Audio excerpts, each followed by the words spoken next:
guys and welcome back. I am PrimeRose and this is my channel.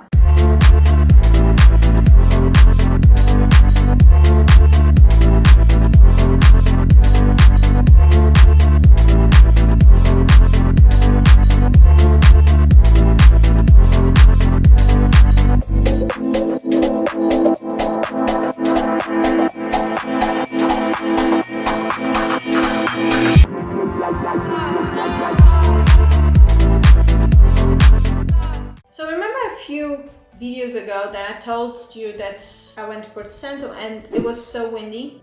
That is why I am right now filming my hike from my studio. We tried to wait for better weather, but we decided to do the hike anyway. So we decided to go to Pico Ana Ferreira, which is the highest peak from the west side of the island. Although it wasn't the best weather, it was still good that it wasn't sunny, because then we had the chance not to get toasted by the sun, since there were almost no tree to protect us. My desire from this experience was to do a very spontaneous hike and be able to see these very famous caves that if you search for in Google caves Porto Santo, the only thing that you will find are these very famous caves. And that was my idea, but I didn't know if I was going to find them. So this hike was more a spontaneous experience. We would go until where we could, and if we were lucky, we would be able to see the caves and then come back. But it was so windy, and since we don't have any protections from trees, plants to block a little bit of the wind, we had to be very careful not to fall down. I actually felt about 3 or 4 times the wind just trying to pull me against the cliff. And I had to really be careful, always having a little more space from the cliff just to be sure that I wasn't going to fall down. This bedrock that you see from Pico Ana Ferreira is in fact a prismatic disjunction with almost perfect columns. And this was created through contraction stresses while the magma was cooling down. And you can see this effect all over the crest of the mountain. In fact, these rocks that you are seeing are the bedrock of the mountain. Since there was a lot of deforestation during the first centuries of Porto Santo, the bedrock started to slowly show up. And because of the lack of trees for so many centuries, they have already tried to make a reforestation, but it's being very difficult since the trees don't have basically no place to grab on the rocks. But at least the ones that are already there are helping the mountain to stay a little more intact and not getting so exposed. Okay, but what I was really looking for in this whole situation were those caves. And I stopped in various places and tried to look a little bit if I could see those caves. What I only knew from the site that I was seeing was that I was in the right place from those viewpoints from the photo. By the way, can you see that green spot over there? That is Porto Santo's golf club. It has 28 holes and it was built in 2004. It was idolized by the Spanish golfers Severiano Ballesteros. In 2009, it got to the 19th place from the 100 best golf clubs in Europe. I know it's almost in the bottom of this list, but if you think about it, there are more than 6,600 golf clubs in Europe. You start thinking 19th place is not that bad. The higher we were going on the mountain, the more rocks we were seeing, but unfortunately no caves. I was actually getting desperate. I really thought that I might not be able to see them. When I got up a bunch of rocks, I actually was amazed. I finally found it. And it was amazing.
was a couple of things I was not expecting. From the photos, you cannot actually tell the depth of the cave. You think, wow, this is an enormous place. But in fact, it's not. It is very small, it's not that deep, as you can see. The entrance is big, that I can say, the entrance is big. But what really surprised me the most was the lack of wind here. From one side of the mountain, we were basically being blown out of the mountain. And on the other side, we didn't have any wind getting to us. It was really interesting, that strong contrast between windy place and not windy place. That's because the wind of Porto Santo is very directional. Since it doesn't have too many mountains to go around, it doesn't have cross winds like in Madeira. That helps Porto Santo to have a more stable climate than Madeira. And because of that directional wind, you can get protected by the mountains from the wind. Of course, that always depending on where you are. From here, you have this great view from Porto Santo's village. Although, again, that wasn't the best day to do this, but it was still a very impressive sight. As we were leaving the hole and getting a little further to see until where we could actually go, we started seeing a lot of seagulls all over the place. This view looked just... well, I don't have any words for it.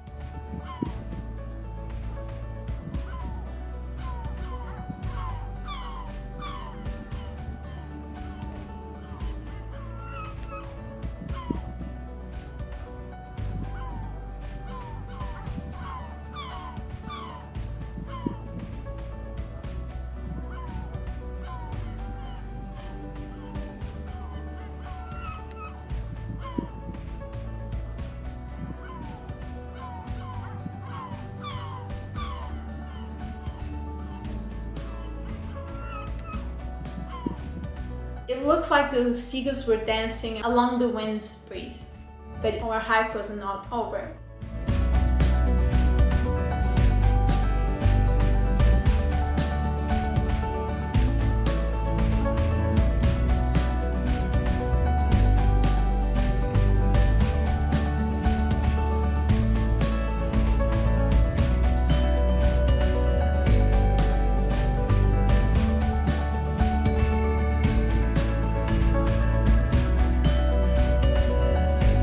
We were halfway to the highest peak of Ana Ferreira when we started seeing a lot more trees, which means that's a good thing, taking into consideration that they are actually protecting the mountain.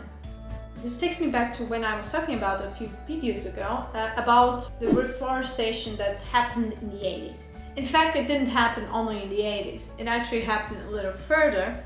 The first try was in 1771, where they planted sea pine trees and Phoenician junipers. Wow, the reason why they planted these trees are because the leaves are so thin, they don't need to spend that much energy while trying to survive this very harsh environment. The first try was not that good. They actually tried again in 1823. They actually planted eucalyptus. I have no idea why. Maybe they wanted to try to see if they actually could stick it, but they didn't.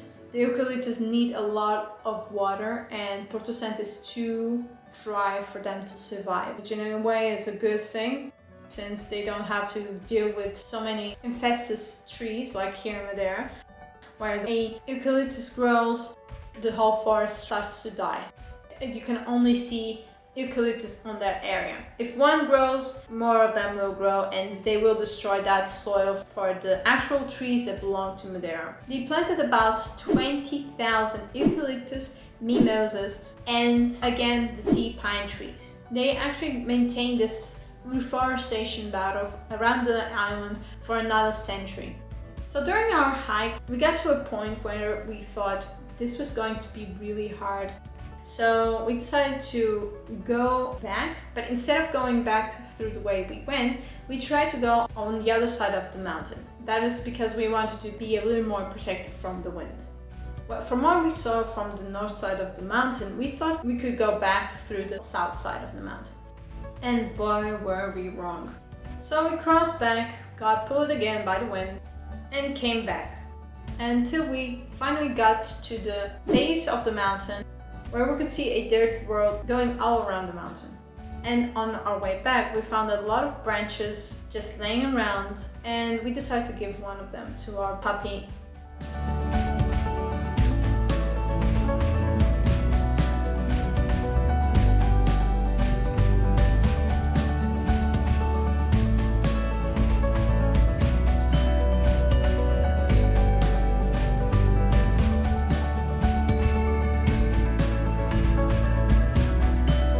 So have you ever did a spontaneous hike like me? Leave that information on the comment section down below. And remember to smash that like button. And if you haven't already subscribed to the channel, please go ahead and do that so you can see the upcoming videos. I'll see you next time. Bye!